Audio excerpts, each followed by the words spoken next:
A little bit longer to know what exactly triggered the nationwide power outage in the country last week.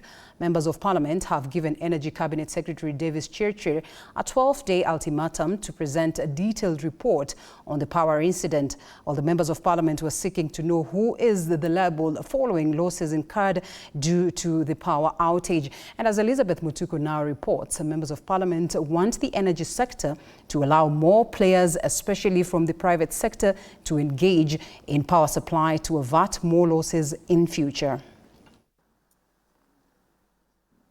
Appearing before the National Assembly Committee on Energy, CS Davis Chirchir was grilled over power outage on 25th August 9:30 p.m., which lasted over 24 hours. MPs seeking to know who should be held liable over the losses accrued in different sectors due to the nationwide power outage. Kenyans particularly want to know, who do we blame for this particular blackout, so that where we sit from the committee, we can now start understanding how do we seek compensation for Kenyans occasioned, for the losses occasioned by the blackout. I understand they are very strict with their contracts. They give us take or pay. If we don't take, we still pay. So what if they don't give us? We get a blackout. So we must charge them the way they charge us when we don't take, if they don't give us. Because this really kind of imbalance of business must stop. He told the committee that they are still compiling data and sampling machines in various power plants in the country and are yet to place their hand on exact problems, seeking 12 more days to compile and present their report. However, for the convenience of the members, if you are at some point now that you can comfortably say we can conclude it is this particular person, we'll be very happy if you give us that information now. To this extent, we really are getting down because most of the data we flew in, most of the data from all the distance power plant, and I can assure you I've been to Suswa, where the engineers are today 3 times.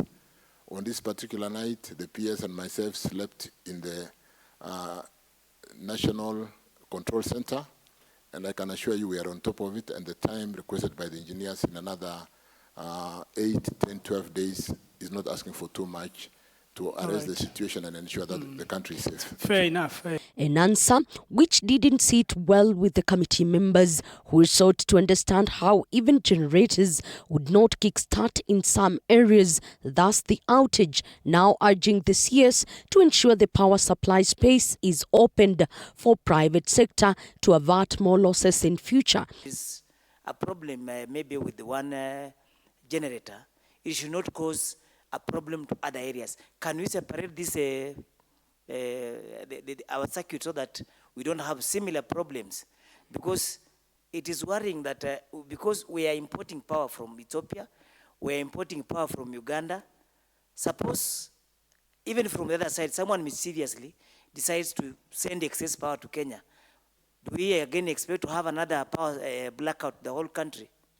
Again, and paid a lot of money, a lot of taxpayers' money, which we believe, and this committee still holds, that it's being paid to them illegally because the contracts that were signed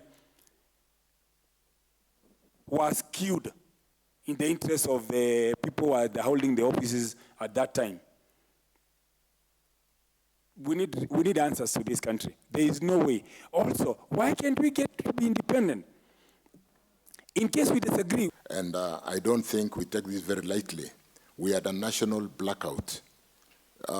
It's a very, very serious concern.